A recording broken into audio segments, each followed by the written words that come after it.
जो केंद्र की भी नीति है सर, वो मैं आपको मालूम होगा, लेकिन मैं अपने दर्शकों के लिए बता देता हूं कि रेप के दोषियों की रिहाई के खिलाफ है केंद्र सरकार। बिल्किस रेप कांड के दोषियों की रिहाई केंद्र के नियमों के खिलाफ है।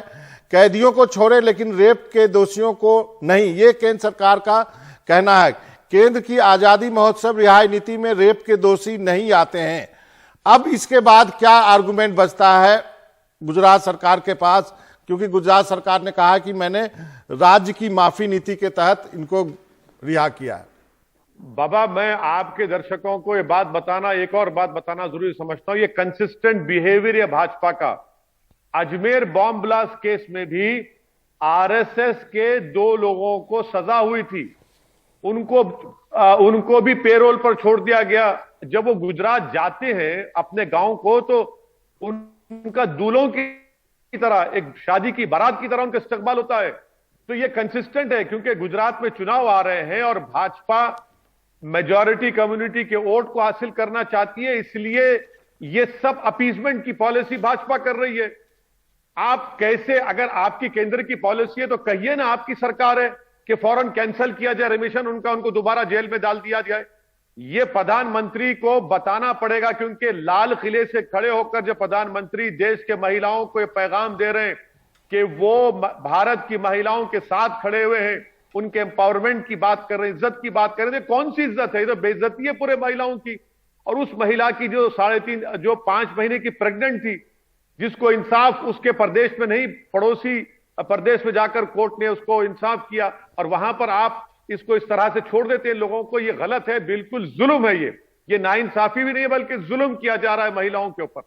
लेकिन सर आप तो जानते हैं कि अब बीजेपी ने तो ये तो साफ ही कर दिया है कि वो बहुसंख्यकों की राजनीति करेंगे। आप देखिए कैबिनेट में एक भी मुस्लिम नहीं है, साफ है। अब इससे ज्यादा क्या हो सकता है?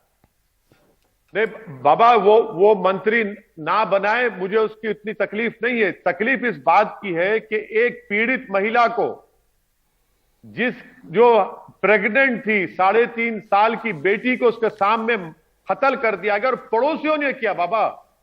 बल्कि एक एक्यूज को तो उसकी दुकान से उसने चूड़ियां खरीदी थी। बीजेपी किसी मुसलमान को मंत्री ना बनाए, मगर जिस मुसलमान महिला की रेप किया जा रहा है उसके खातियों को तो रेमिशन के नाम पर ना छोड़े ना। गुजरात की रेमिशन पॉलिसी के आप खिलाफ डिसीजन लेते हैं, केंद्र की रेमिशन पॉलिसी के खिलाफ लेते हैं। क्यों लेते हैं?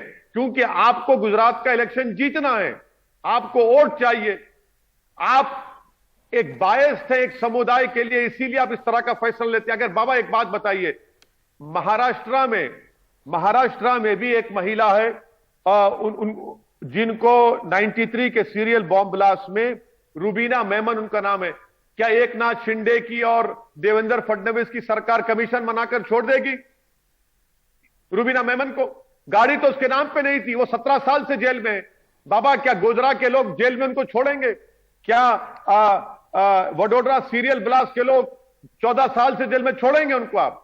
आखिर ये पॉलिसी कब तक चलेगी भाजपा की? आप सरासर ये बता रहे हैं कि जहां पर लफ्ज मुसलमान आएगा आप कुछ इंसाफ नहीं करेंगे, आप सिर्फ एक ही समुदाय से के इंसाफ की, क्लेमेंसी की, रेमिशन की बात करेंगे, और वो भी रेमिशन आपके होम मिनिस्ट्री के उसूलों के खिलाफ है। उसके खिलाफ आपने डिसीजन लिया। ये